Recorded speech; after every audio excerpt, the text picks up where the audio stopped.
মানুষ মূর্খতাপূর্ণ কথা বলে, আমি এত দোয়া করলাম আল্লাহ কবুল করলো না। আল্লাহ কি আপনার কাছে ঋণী? আল্লাহর কাছে দোয়া করা অনলাইনে কোনো কিছু কেনার মতো না। তারা বলেছে 3 দিনের মধ্যে জিনিস পৌঁছে যাবে, এখনো আসলো না।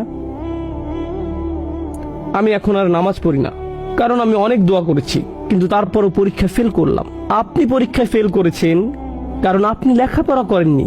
আপনি ফেলের জন্য করেননি যে আপনি দোয়া করেছেন আর আল্লাহ আপনার অর্ডার ঠিকমতো ডেলিভারি করেননি। আল্লাহর উপর এভাবে দাবি আরোপ করার আপনি কে? আল্লাহর প্রতি আমাদের মনোভাব হয়ে গেছে কাস্টমারের মতো। আমরা আল্লাহকে মনে করি এমন কার মতো যে আমাদের কাছে ঋণী। ফাবিআইয়ি আলাই রাব্বিকুমা তুকাযযিবান। আমাদের দোয়া হয়ে গেছে অহংকারপূর্ণ। খেয়াল করেছেন বিষয়টা? আল্লাহর কাছে আমাদের চাওয়ার ধরনও হয়ে গেছে অহংকারপূর্ণ। আর আল্লাহ আমাদের স্মরণ করিয়ে দিচ্ছেন, আর কত তোমরা অস্বীকার করবে, আর কত বিভ্রান্তির মধ্যে তোমরা থাকবে। আরবিতে আলা শব্দটি খুবই তাৎপর্যপূর্ণ। সাধারণত অনুবাদ করা হয় তোমাদের রবের কোন কোন অনুগ্রহকে অস্বীকার করবে। অনুগ্রহ হলো নিয়াম, ফাদাইল, ফাদল, এগুলো অর্থ অনুগ্রহ। কিন্তু আলা শব্দটি আসলে এসেছে আলা থেকে, যাকে বলা হয় আদাতুত তানবিহ, এমন বিষয় যা আপনার মনোযোগ প্রত্যাশা করে।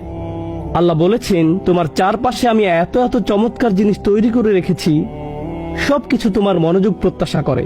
সবগুলো জিনিস তোমার দিকে চিৎকার করছে, দেখো আল্লাহ তোমার জন্য কি তৈরি করেছেন, আর আপনি মনোযোগ দিচ্ছেন না। আপনি অমনোযোগী। প্রত্যেকবার আমরা যখন গাড়িতে উঠে গাড়ি স্টার্ট দেই, তখন গাড়িটি কে চালু করে? প্রত্যেকবার যখন আপনি পা দিয়ে ব্রেক চাপ দেন কারণ সামনে ট্রাফিক পুলিশ, কে ব্রেকটি কাজ করায়? BMW এটা করে না, আপনার নতুন ব্রেক প্যাডও এটা করে না। এটা আল্লাহ যিনি গাড়িটিকে থামান। ইউরসিলু আলাইকুম হাফাজা, তিনি তোমাদের জন্য প্রতিরক্ষাকারী ফেরেশতা পাঠান, সব সময় আপনাকে নিরাপত্তা দেওয়ার জন্য। আমাদের প্রত্যেকের চারপাশে ফেরেশতাদের নিরাপত্তা বেষ্টনী থাকে, যাদেরকে আল্লাহ নিয়োজিত করেছেন। এভাবেই আল্লাহ আমাদের উপর অনুগ্রহ করেন। ফাবিআইয়ি আলাই রাব্বিকুমা তুকাযযিবান। আমার এক বন্ধু একবার এখান থেকে নিউ অরলিন্সে সড়ক পথে যাচ্ছিল, আর তার গাড়ির চাকার 3টি বা 4টি স্ক্রু খুলে গিয়েছিল। যখন সে হাইওয়েতে 80 স্পিডে গাড়ি চালাচ্ছিল, যে কোনো সময় টায়ার খুলে আসতে পারত। 3টা অথবা 4টা স্ক্রু খুলে গিয়েছিল, আর তার এই সম্পর্কে কোনো ধারণা ছিল না। আর এভাবেই সে ওইখানে পৌঁছলো। এরপর যখন গাড়ি পার্ক করলো, তখন চাকাটা খুলে পড়লো। তখনই চাকাটা খুলে পড়লো।